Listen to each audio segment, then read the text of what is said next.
Okay. Can we rise for the national anthem, please?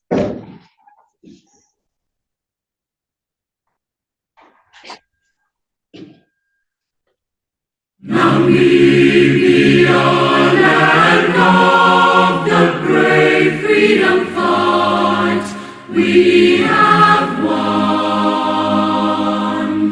Glory to their bravery, whose blood waters our freedom.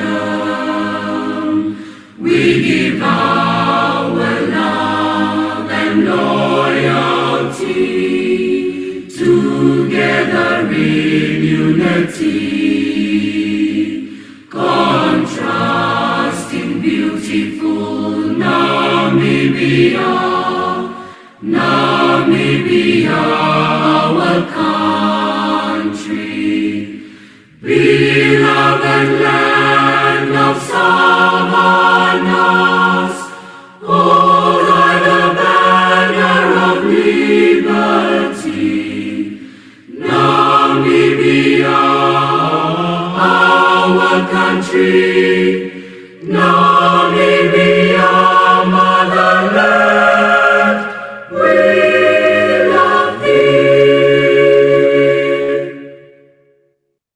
Let us all unite and celebrate together the victories won for our liberation.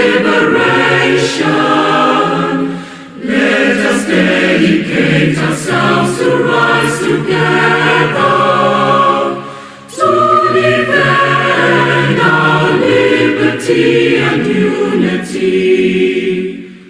Oh, sons and daughters of Africa, flesh of the sun and flesh of the sky, let us make Africa the tree of life. Please be seated. Your Excellency, Dr. Netumbo Nandi-Ndaitwah, Vice President of the Republic of Namibia, and patron of Amani Africa.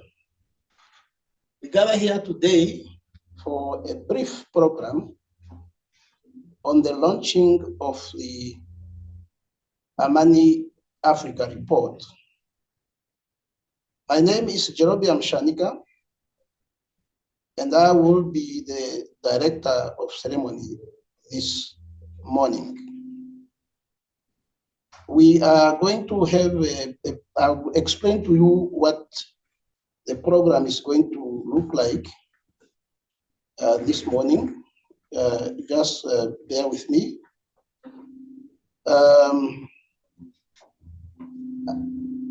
After this brief introduction, we are going to have Fatah Agata, the Executive Director of Future Policies Hub and member of the high-level panel of Africa, of Amani Africa, on the reform of multilateral system.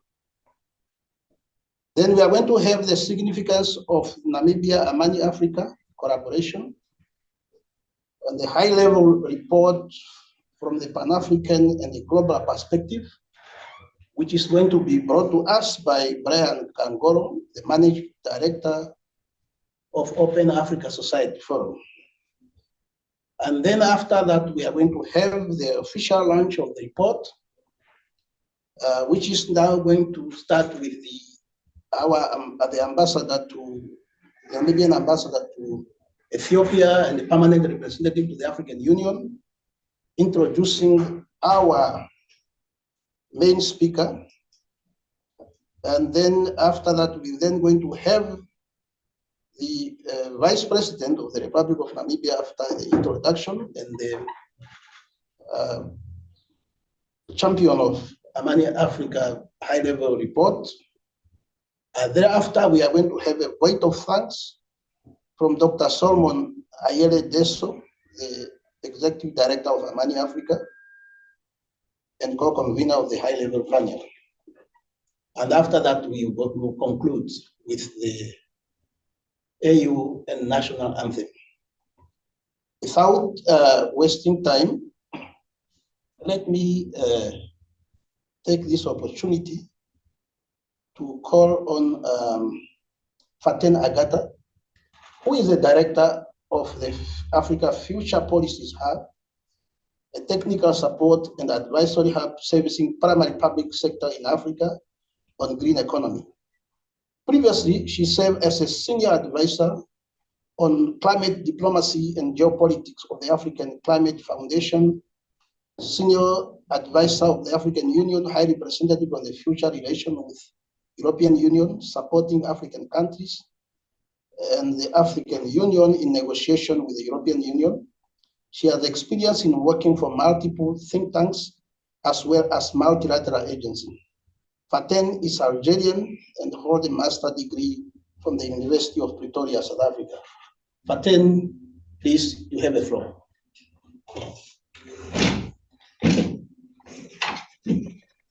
Good morning, Your Excellency, Madam the Vice President of the Republic of Namibia. Thank you very much, Ambassador Shanika, for the introduction. And good morning to honorable ambassadors and other colleagues who have joined us today. Well, first and foremost, let me convey the appreciation and thanks of the members of the panel to the Republic of Namibia, and in particular to Her Excellency, Madam the Vice President, and as well as Amani Africa for providing us with this platform to present this report. Perhaps first, before I go into the some of the recommendations that came out of the report, I just wanted to introduce the context in which this report was developed for those who were not with us from the start of the process a year ago. As we know, the only constant is change, and that applies to multilateralism.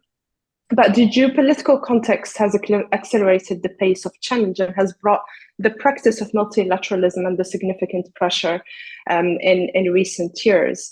This led to a recognition for multiple motivations that there is an urgent need to reform the architecture of multilateralism. In the words of the UN Secretary General Antonio Guterres, it's high time to renew multilateral institutions, its reform or rupture. So be it on peace and security, finance, trade, several efforts are currently underway to shape this new system of the future. And so as independent experts or an independent experts panel, we were therefore concerned with the question of what should the place of African countries and indeed of the continent be in this new multilateral system that is being birthed? And how can we best contribute to efforts led by African countries to shape a multilateralism that only works for Africa, but as Her Excellency, Madam the Vice President, reminded the panel during its inaugural session in Windhoek in August 2023, also strive for reform of the multilateral system in a way that it also meets the just expectations and needs of the whole of humanity. The forthcoming Summit of the Future in September 2024, the ongoing processes around the reforms of the financial and trade architectures, the ongoing negotiations on multilateral approach to manage the digital transition, climate change, all provide an opportunity for the African continent to articulate an African vision on a desired outcome and indeed promote it. So we hope that our independent contribution can provide some elements of reflection at least and contribute to that effort by African countries. But first, just a few words on the panel itself. We're a panel of experts and practitioners drawn from all corners of the African continent, and with people from different expertise background, who have worked at country level, at a regional level, African Union level, and multilateral level. So this is really a joint effort under the leadership of Her Excellency the Vice President, as well as the co-convener Amani Africa. We developed the process through a series of meetings, starting in Windhoek, consultations in New York with the Africa Group in September 2023, further meetings that brought the panel together in Kenya, as well as virtual meetings. And in our deliberations, we felt that we need to identify clearly the principles that should guide or we feel should be guiding African efforts in the reforms of the multilateral system. First, we felt that effective representation, not only nominal representation in terms of numbers, but effective in terms of decision making, need to be secured by Africa. We feel that the key principles of equity, fairness, and justice in the international system is important. The equality of the dignity of all nations and people, transparency, and last but not least, certainly in this time and age, the reaffirmation of commitment for the principles of the UN Charter and international law. Now, as a panel, we focused on different dimensions of the reform, and I'll take you now briefly through some of the more substantive parts of the report. We looked at the reforms of the UN Security Council and provided some recommendations in that respect. We equally looked at the reforms of the global financial architecture, the global digital architecture as it's emerging, and how do we handle the architecture around climate change negotiations. All of these elements are part of the forthcoming discussions next month in the Summit of the Future, but go beyond that. They're truly issues that are key to the African agenda and the multilateral system. Let me perhaps start first with the reforms of the UN Security Council. As we know, the debate about the reforms date back to 1992. Recent failures of the UN Security Council in relation to the wars in Gaza and tensions in the occupied Palestinian territories, Sudan and Ukraine, among others, have rekindled the call for by some member states of the UN for the reforms of the Security Council. To have influence in the current geopolitical context, we feel as a panel that it requires unity of purpose and indeed action by African countries. Within the African context, the Irene Consensus acts as the guiding common position for the continent. In this respect, efforts to secure progress and backing for the legitimate right of the African continent to increase the number of seats, including permanent, with veto rights, should be sustained. Additionally, the report identifies avenues to support efforts for reforms, and I'll mention a few of them. First is that we feel there's a need to progress on decision-making and working methods of the UN Security Council, and particularly the penholder practice. As we know, this year, 12 of the 16 country situations in Africa are led by the P3, and they also co-penhold an additional 2. There's a need, therefore, to move for more leadership by the A3, the African countries of the Security Council, to act as penholders. But we recognize as well that this will need, as a continent, the African continent, through the structures of the African Union, need to ensure proper organization of this process so as to accompany the A3. We also feel that the role of the UN General Assembly needs to be strengthened. The cynical and exploitative use of the veto by the permanent 5 members of the UN Security Council has been problematic, but it has on occasions been followed by a vote at the General Assembly, And that practice is gaining popularity.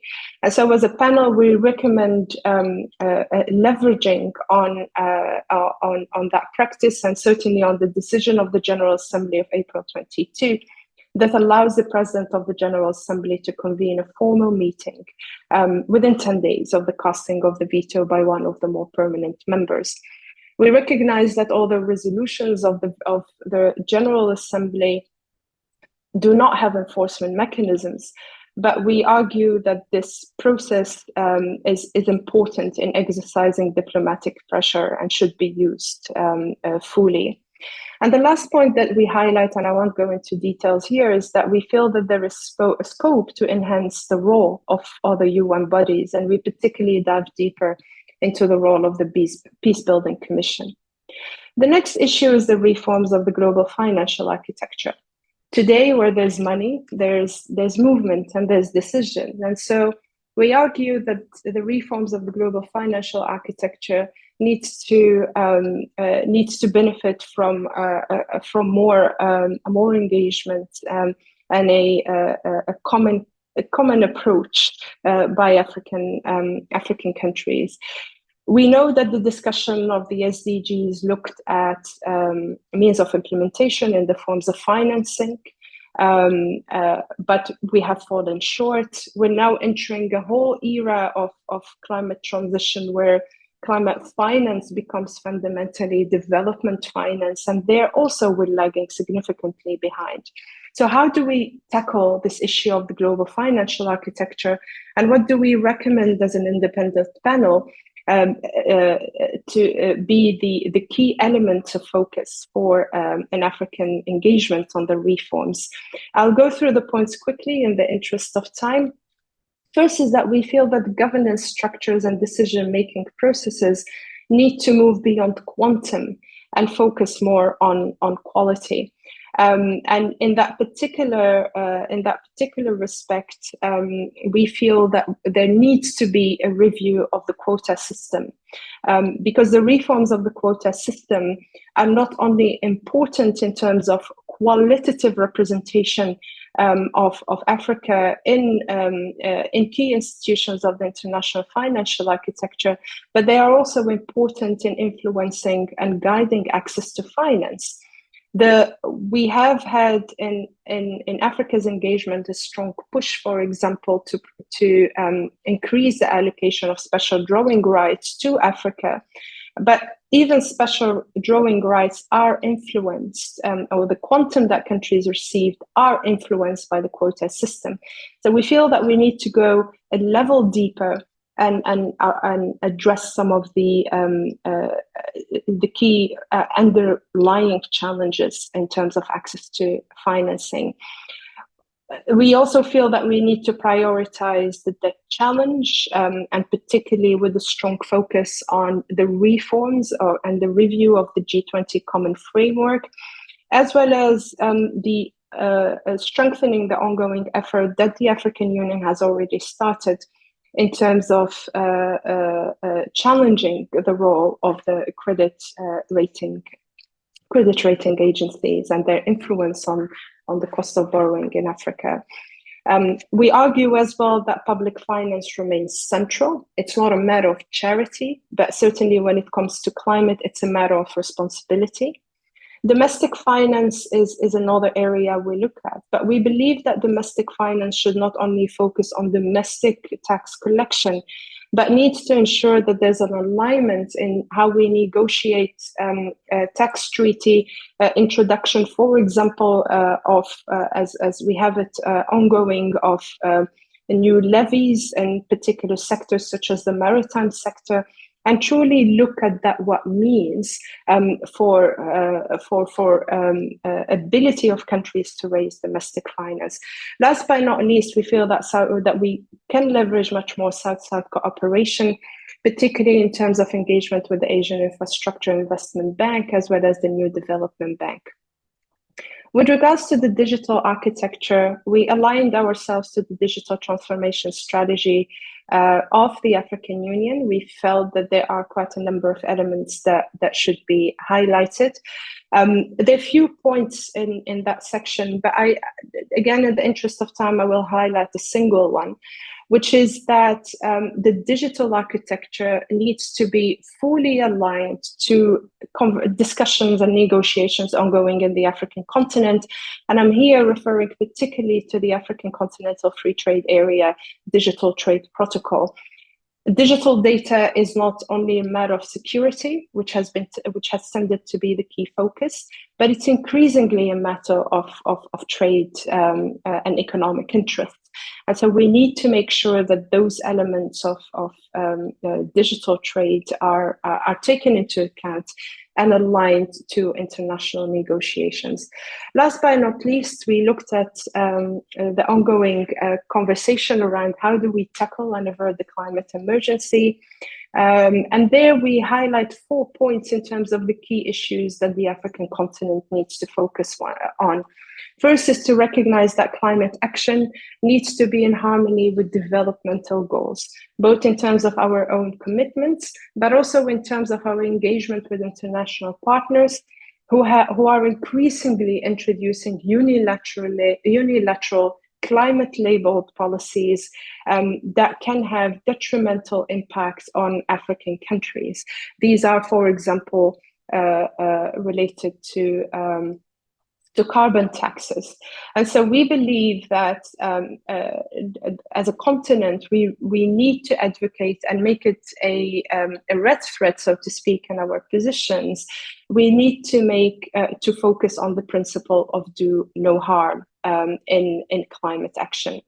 Scaling up financing is key. And there, again, as I said earlier, we need to make sure that not only the international financial architecture is reformed, but that any new policy coming in other sectors does not, it also benefits and raises resources for the African continent. And we give some examples in the report. Policy alignment, and thinking particularly in the report on trade policy, but also alignment around how we will use our natural resources moving forward. This is the opportunity for the continent to develop regional value chains, which we have been working on or talking about for quite some time. As part of our engagement in climate, which is decreasingly no longer about the environment and more about economics, we need to take those opportunities.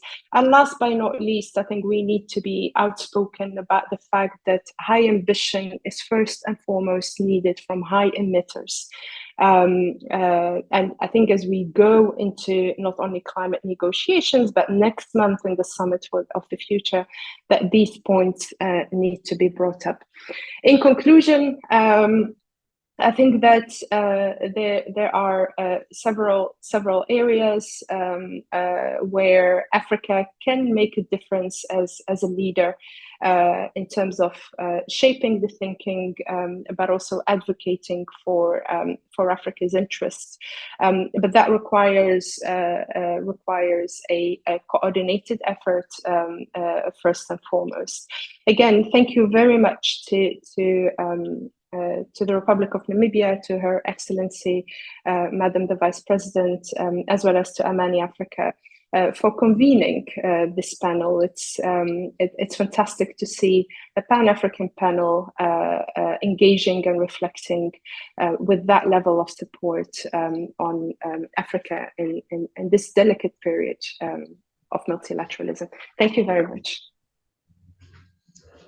Thank you very much, Faten, for taking us through the tour of the African reports, and especially the key question that were posed as to the place of Africa, that what it should be and what do we want Africa to be. And of course, in the view of the Summit of the Future that is coming up, we need to reflect very deeply, and you have come up with all the recommendations, the financial reforms, even the United Nations Security Council reform. I think those are well captured in the report, and also the climate. What is our attitude climate do no harm principles are well reflected, and I think we must give Faten an applause if we can clap wherever we are.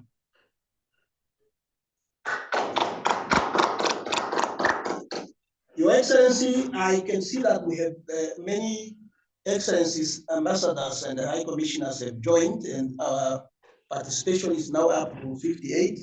We have also been joined by Ambassador Penda Nanda, the Executive Director of the Ministry of International Relations and Cooperation, who was on an assignment.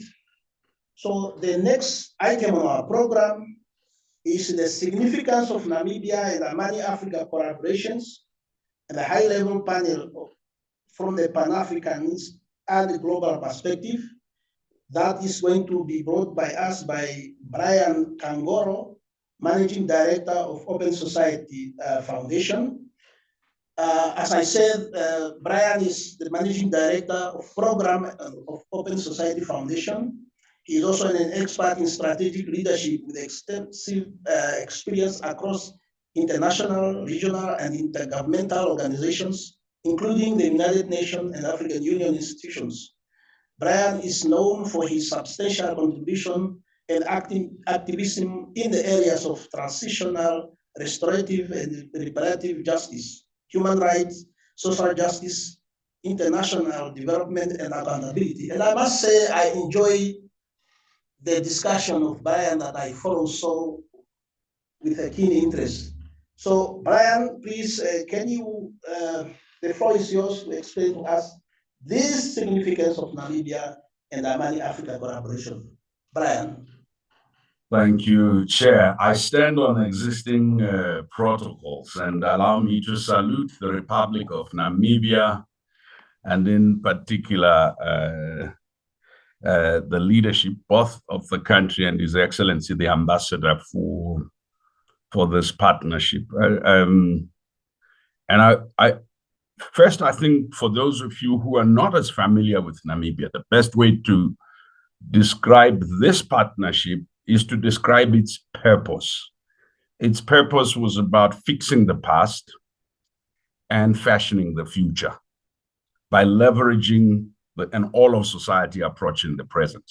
Fixing the past, fashioning the future, leveraging an all-of-society approach in the present. So the historical experience of Namibia in fighting for Namibia's own liberation, Namibia's positionality, positioning, and priorities within the multilateral spaces has given birth to a legacy that's often not reflected upon on the continent, which is the legacy of Namibia playing both a catalytic role and a foresighted role, whether it's the role that Namibia played in a similar partnership around Resolution 1325, almost 25 years ago, which was central to the question of women in situations of conflict and also dealing with broader questions of transitional justice and the present crisis. But why is this important? It's not only important because of its link to Namibia's historical role within the multilateral spaces. It's important because the very first conference of the heads of state of the OAU had 5 resolutions. And one of the resolutions at that August conference on the 25th of May in 1963 was the question of the reform of the multilateral system, and in particular, the reform of the UN Security Council. So in essence, Namibia has offered again leadership in completing historical business, in fixing the past. This was the desire of Nkrumah, of Emperor Haile Selassie, and all the leaders that gathered in May 1963 at the formation of the OAU. But there is a thing that's so pertinent in reflecting on why this is an important partnership and why it's particularly pertinent that it's a partnership that's been co-authored with Amani. It's the idea of global Africa positionality and global Africa priorities. It is easy in the context of the multitude of problems that we all face for countries to focus on their own domestic problems and for civil society groups to be fixated with questions of fixing poverty and not the larger question that Faten was talking about. But what Namibia has shown is the ability to use the local experience, use national experience, use sub-regional experience in order to effect and affect the global questions. So this connection between continental African Union and global work, the work at the United Nations, is key, because the local and the global are mutually reinforcing and interconnected. The third element I wanted to raise that makes this partnership important is often African civil society, African academia, African citizens feel disconnected from the African state. The political elite feud with the academic elite, and they in turn feuding with the economic elite. The fragmentation of African capacities and competences. I often say that the problem of Africa is not one of mediocrity, but one of uncoordinated brilliance. The brilliant folks in the African state, the brilliant folks in the African Union, the brilliant folks in academia, the brilliant folks in civil society and elsewhere do not coordinate and collaborate sufficiently. We have, in the past, had this construct of false nemesis. Yes, there are issues on which they differ, but what this partnership shows, when citizens, the state, academia, members of academia, and others come together in producing knowledge about ourselves and for ourselves in order to assert our priorities on a global stage, it is a very powerful, powerful, powerful weapon. We do not only lead by passion, we don't only lead by grievance, but we also lead by proposition. And what Namibia and Amani have shown is the power of propositional politics when you engage an unpredictable, volatile, and ambiguous global moment such as we live in. But finally, I wanted to say the promise of this partnership and the power of this partnership lies in its product. It lies in the outcome it has been able to produce. So as one who has committed their life to Pan-Africanism as a guiding principle, I would like to commend Namibia for leveraging its nationalist experience in fighting for its own liberation and heeding the call by Nyerere, who said, if your nationalism is not at the same time Pan-Africanist, then it is futile and destructive. What Namibia has shown is that leveraging the historical ambition to ensure a truly free Africa and working in alliance and in partnership with others, it is possible to offer leadership where Africa asserts its priorities, where Africa asserts a position based on knowledge, based on evidence, but based on self-confidence and self-belief. Namibia, on behalf of Africa, would like to thank you. Amani, on behalf of Africa, would like to thank you. May this be an example to many others that these partnerships should not be a rarity, but this partnership should be the norm. Thank you so much. Thank you very much, Brian, for highlighting the significance of Namibia and Amani Africa collaboration with the high-level panel on the Amani Africa and reform of multilateral system, and for pointing out the path Namibia has taken from independence and remaining consistent to Pan-Africanism. Can we give Brian an applause for that?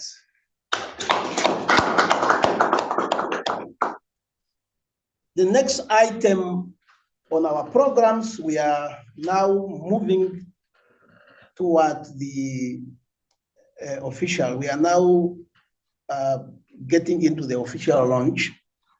And before doing that, I would like to call on Her Excellency Emilia Dinelao Mukusa, Namibia Ambassador to the Federal Democratic Republic of Ethiopia and the permanent representative of the Republic of Namibia to the African Union, who will introduce to us our main speaker for today, because I do not even able to untie her shoes.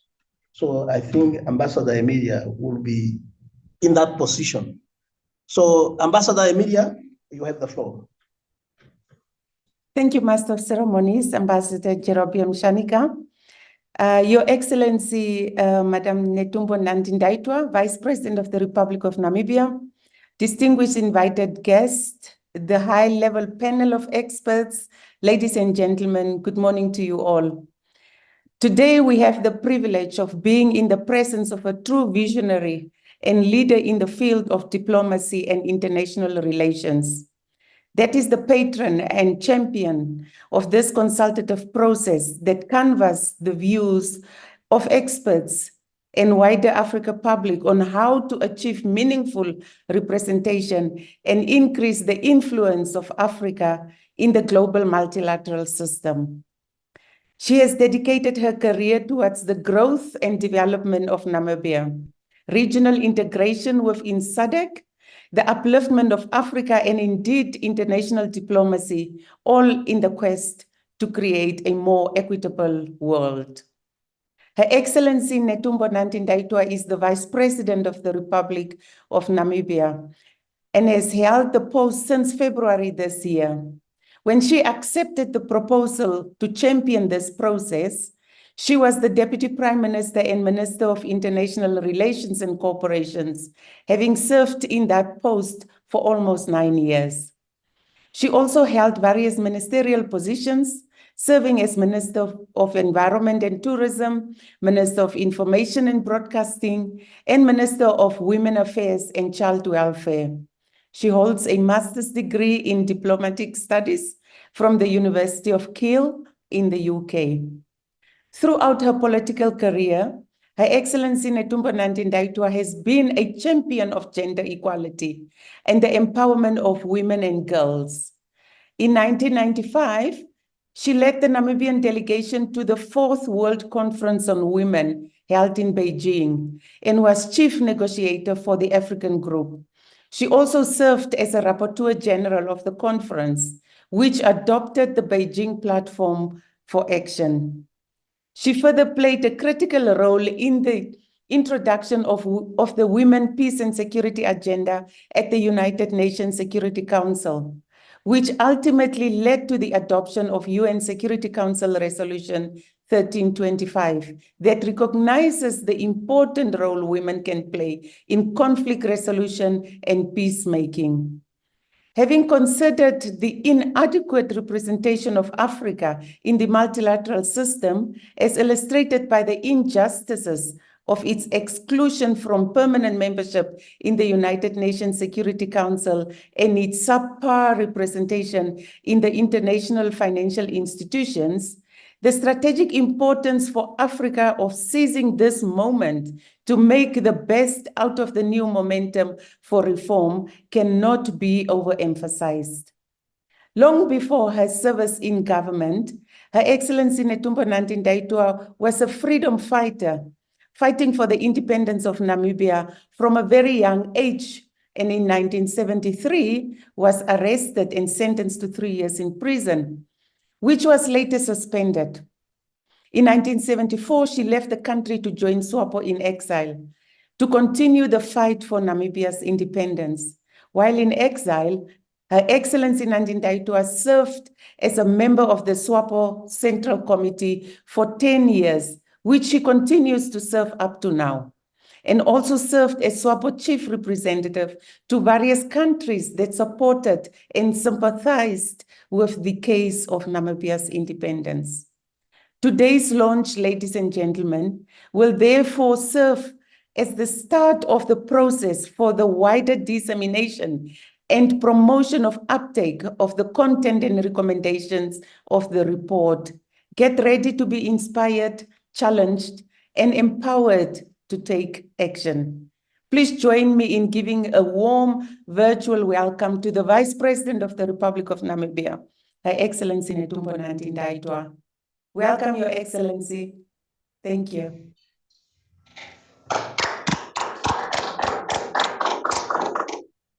Thank you very much, Your Excellency Emilia Mukusa, Ambassador of Namibia to the Federal Democratic Republic of Ethiopia, and the Permanent Representative of Namibia to the African Union for him giving me the floor. Let me also recognize Ambassador Pendananda, the ED, the Executive Director in the Ministry of International Relations and Cooperation, Republic of Namibia. Ambassador Shanika, serving as our Director of Ceremony today. Dr. Salmon Dessel, the Executive Director of Amani Africa. Madam Fatem, Executive Director, Africa Future Policies Hub, and a member of the high level. I also recognize the Brian, Managing Director of OSF, and all those who are connected as we are executing this important event today. I have also to recognize all members of the Amani Africa high-level panel of experts on Africa and the reform of the multilateral system, members of the media, ladies and gentlemen. It was my wish that we would be sitting in one room as members of the Amani Africa high-level panel and all invited guests. However, due to circumstances beyond our control and due to the fact that we need to launch this report before the summit for the future, we have no other way but to launch our report virtually. And I hope this is not diminishing the importance of the report. You are all welcome to this launch of this important report. I want to assure you that as a Pan-Africanist and a patron of the Amani Africa, I'm personally attached great importance to the work of the high-level panel of experts and made a determined efforts, despite so many activities that we have, that we must make space for this report to be launched today. Director of Ceremonies, ladies and gentlemen, when this high-level process that I have the pleasure of championing held its inaugural session in Windhoek a year ago, I shared with the members of the high-level panel the importance of the panel's work and expressed my hope for what can be accomplished. More specifically, I said to them, while many challenges are not new, it's clear that they are bigger in scale, unfolding in the same timelines, and tend to reinforce each other. They are also taking place at a time of major global power shift, a worrying geopolitical revivals for the continent of Africa.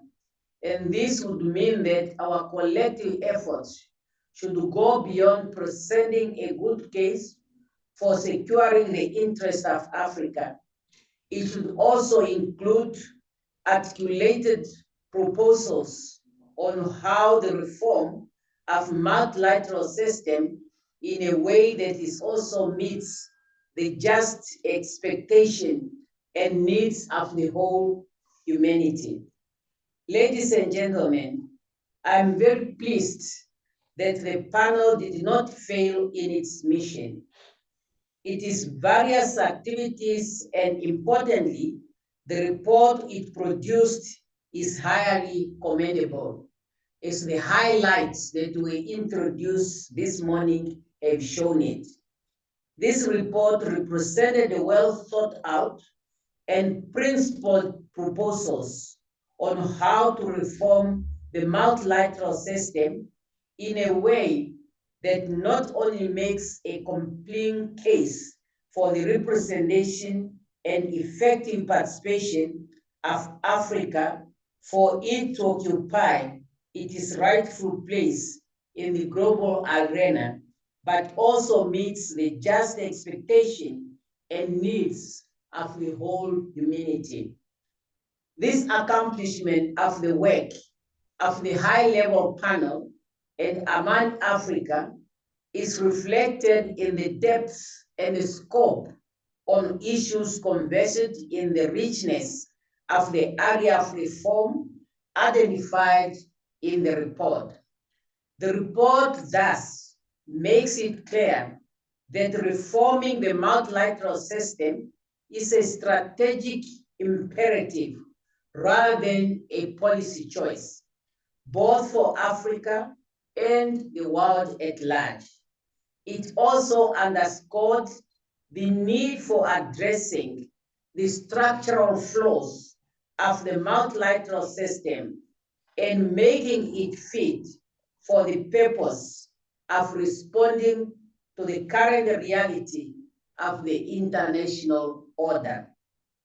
Accordingly, the report examines the resources and manifestation of the historical injustice Africa suffered in the multilateral system as it was designed and operated thus far, including within the UN system, notably the non-representation and the under-representation of Africa in the permanent and non-permanent membership in the UN Security Council, and outlines how this has dealt a legitimate blow that can no longer be maintained without redress.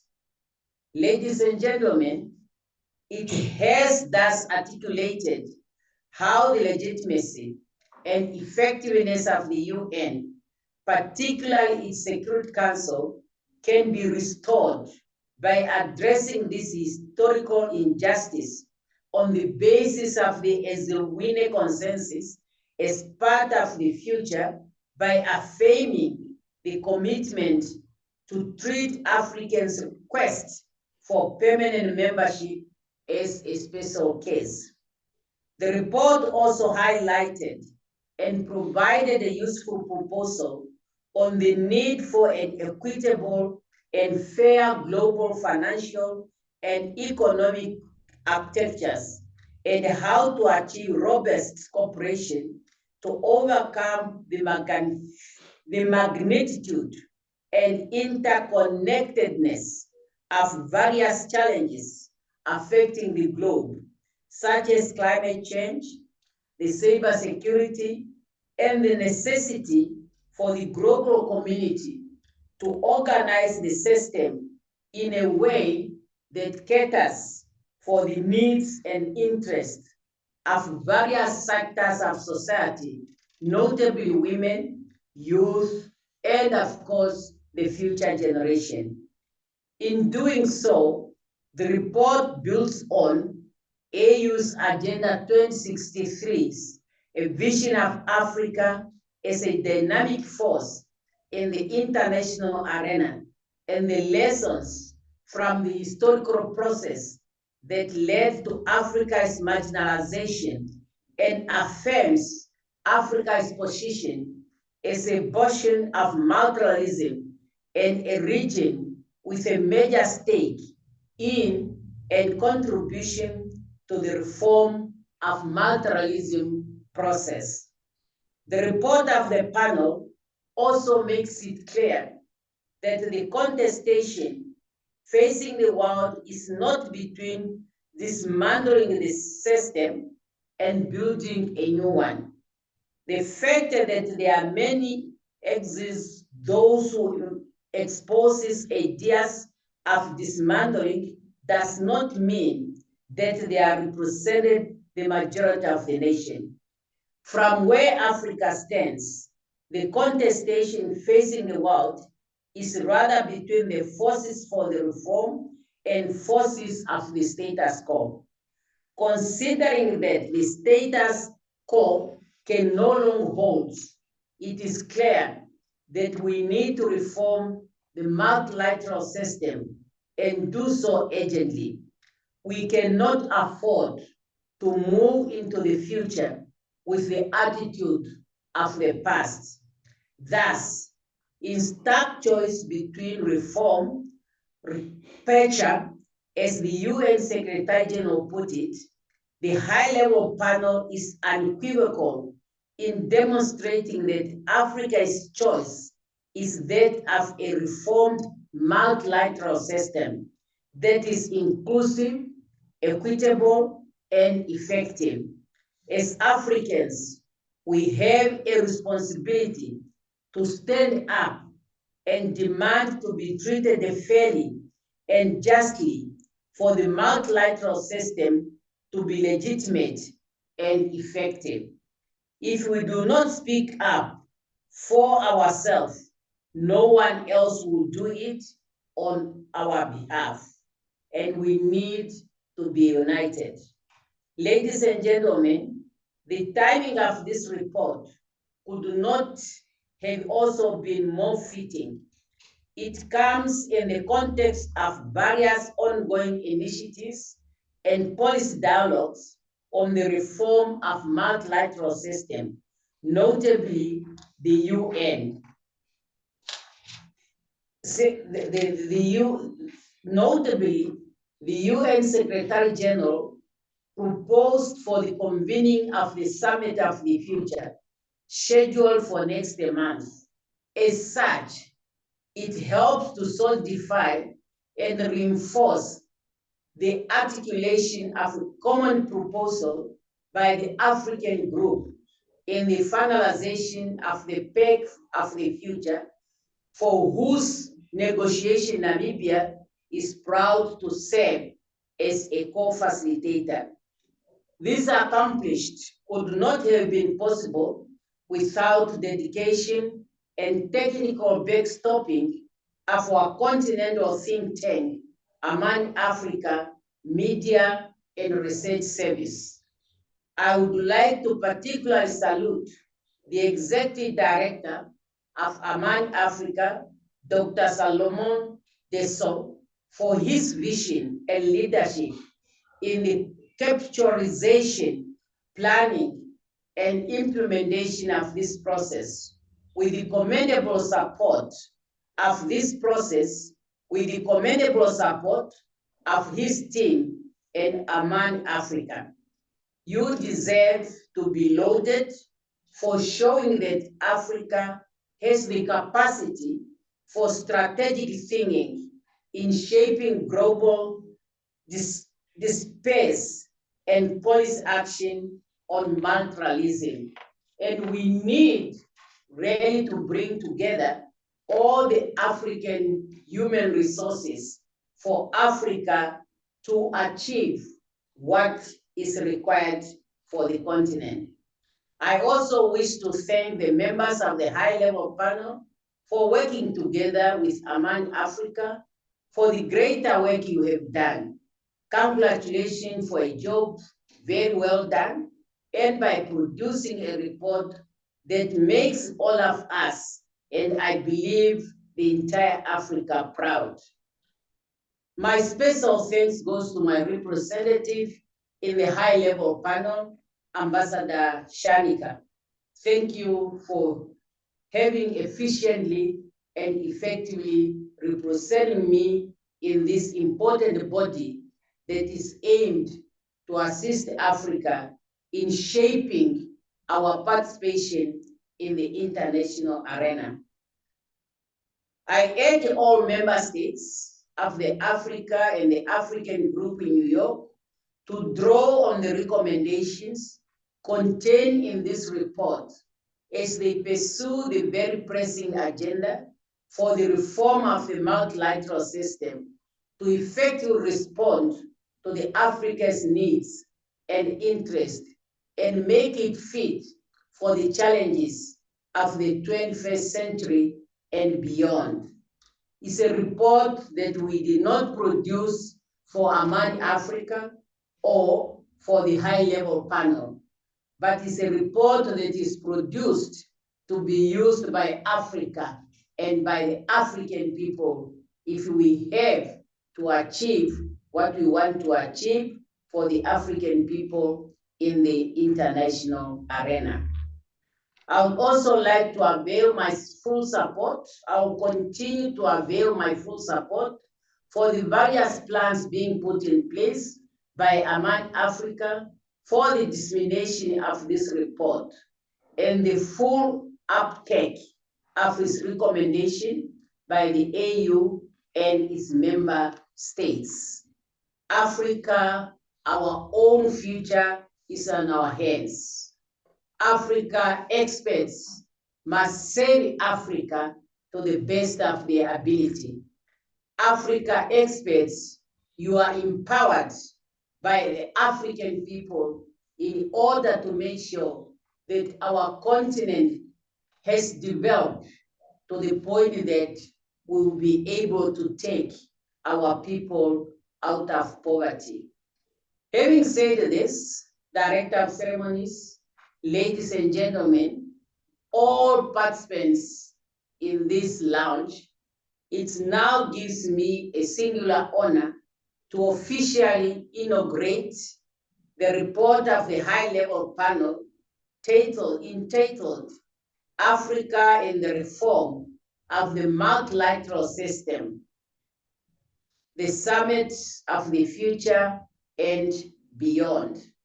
And this report will be accessed virtually from the panelist platform, as well as Amani Africa, and it will also be logged into the Ministry of International Relations and Cooperation, Republic of Namibia website.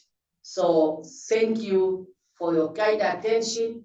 The report is now launched and it can be used by the Africans in order for us to serve our people better. Thank you for your kind attention. Thank you very much, Your Excellency, Dr. Netumbo Nandi-Ndaitwah, Vice President of the Republic of Namibia, and the champion of the Amani Africa high-level panel on the reform of multilateral system. And ladies and gentlemen, I think the applause is not enough. Let's give another round of applause to Her Excellency, the Vice President of the Republic of Namibia.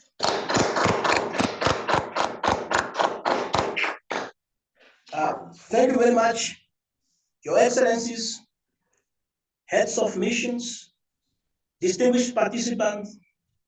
We again express our gratitude for you joining us. And may I call on Dr. Solomon Ayere Deso, the Executive Director of Amani Africa and co-convener of the high-level panel, to give the vote of thanks. Dr. Solomon Deso. Today marks an important milestone in the journey of the joint Namibia-Amani Africa initiative that established the high-level panel on Africa and the reform of the multilateral system in early 2023. It is a joyous occasion for the official launch of the report of the high-level panel on Africa and the reform of the multilateral system, as an occasion that marks and brings to the successful end the hard work of the members of the panel under the distinguished leadership of Her Excellency, the Vice President of the Republic of Namibia. It is a distinguished occasion, personally for me and for us at Amani Africa, to express our deep gratitude to the government and people of Namibia, and especially to Her Excellency, the Vice President of the Republic, for the trust that she has put in this process and for the very kind, exceptional, and outstanding collaboration between Amani Africa and her office through her leadership of this unprecedented initiative that brought together African experts, diplomats, and practitioners under one roof for harnessing their insights, expertise, and scholarship for purpose of availing to member states of the African Union their well-considered view on positioning Africa for purpose of putting forward solid proposals for the reform of the multilateral system. The world is at a crossroads, and this moment is characterized by a choice that has confronted the whole world, a choice between reform and rupture, as the Secretary General of the UN put it. For Africa, the choice is clear. The choice is to have a reformed, inclusive,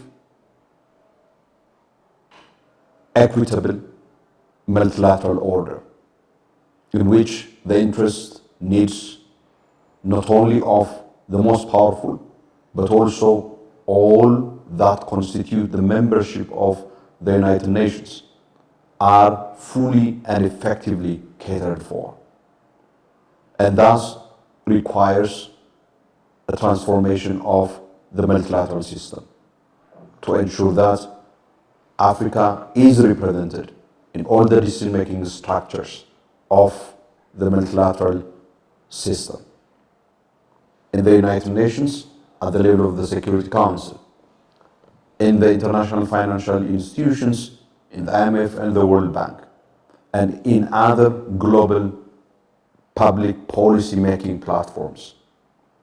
Not only a representation, but also effective opportunity for ensuring that its voice is adequately reflected in decision-making processes.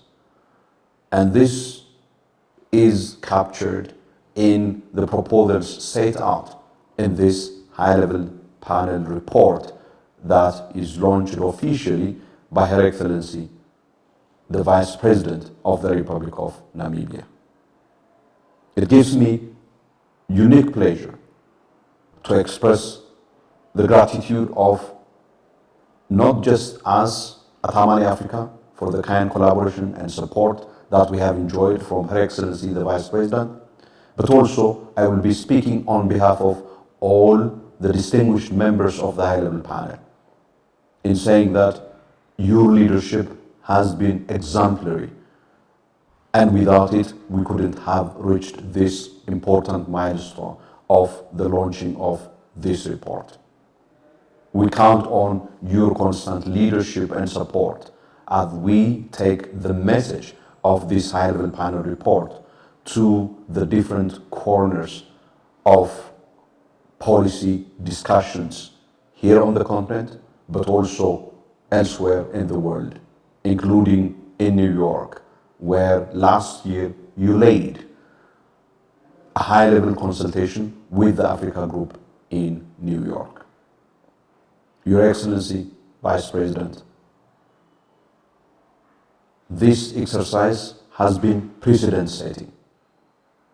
It is unique in bringing an unstate actor, Amani Africa, under your leadership to collaborate with Namibia for harnessing the expertise, the rich scholarship and experience of African scholars, practitioners, seasoned diplomats, for supporting the efforts of your government, Namibia, and indeed the entire membership of the African Union, in order to realize the ambition of the African Union for making Africa an active and effective player on the global arena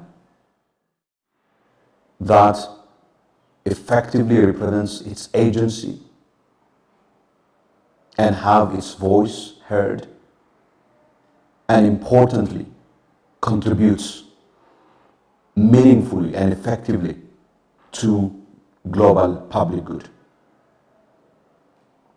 I thank you once again for your collaboration and your leadership, Your Excellency, and I also wish to take the opportunity to thank all your diplomats who have been generous in the support that we received in the course of the various convenings that we held over the course of 2023 and 2024, and the consultations that we have had that made the convening of the high-level panel, the preparation of the report, rich and meaningful. We thank each and every one of them. I would like to single out on this occasion Her Excellency Ambassador Emilia Masuka of the Embassy of Namibia, permanent representative of the Republic of Namibia to the African Union, His Excellency Ambassador Shanika, Director of Multilateral Affairs at the Ministry of Foreign Affairs of Namibia, who have been relentless, always available whenever we ask for guidance, advice, and support.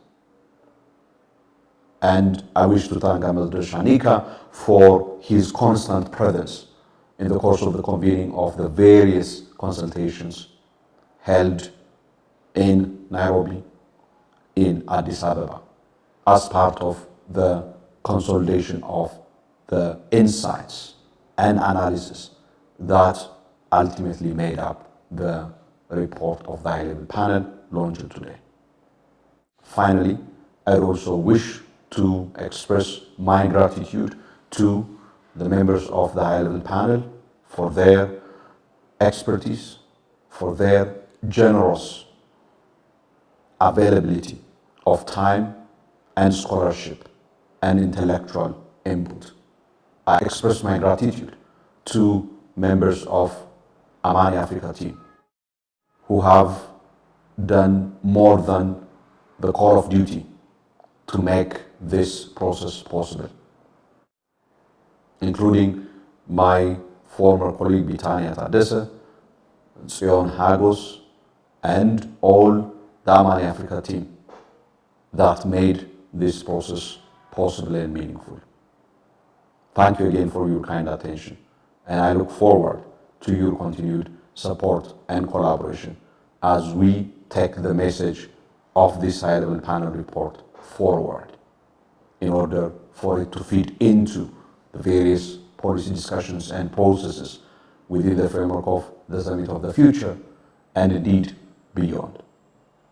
Thank you very much, Dr. Solomon Aile Deso, Executive Director, Amani Africa, and co-convener for the high-level panel, for the vote of thanks that you have just given.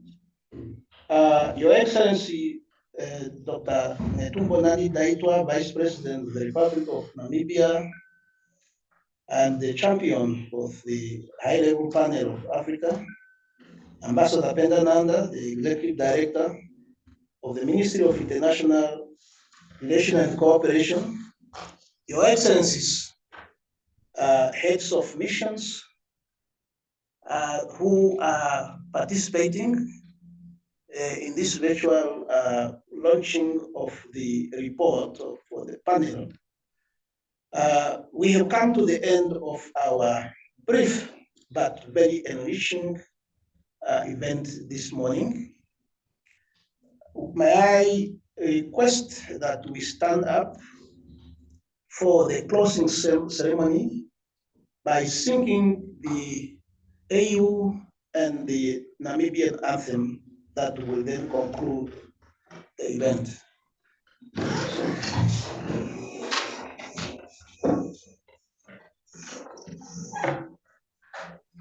Let us all unite and celebrate together the victories won for our liberation. Let us dedicate ourselves to rise together to defend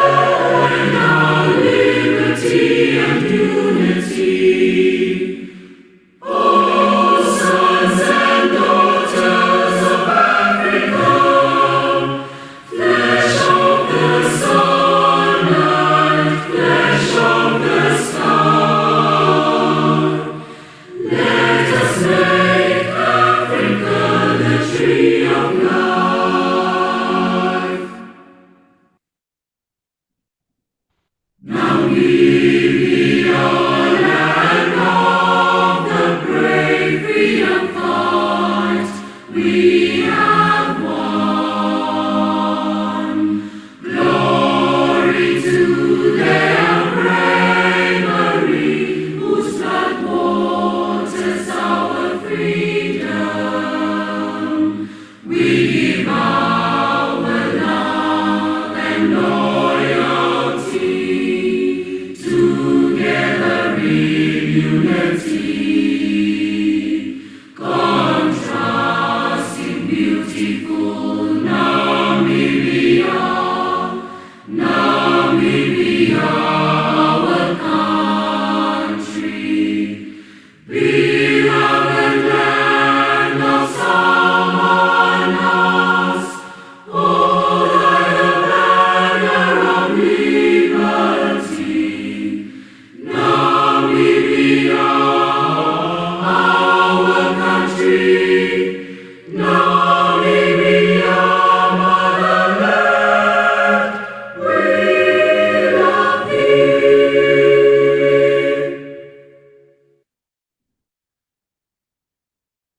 Thank you.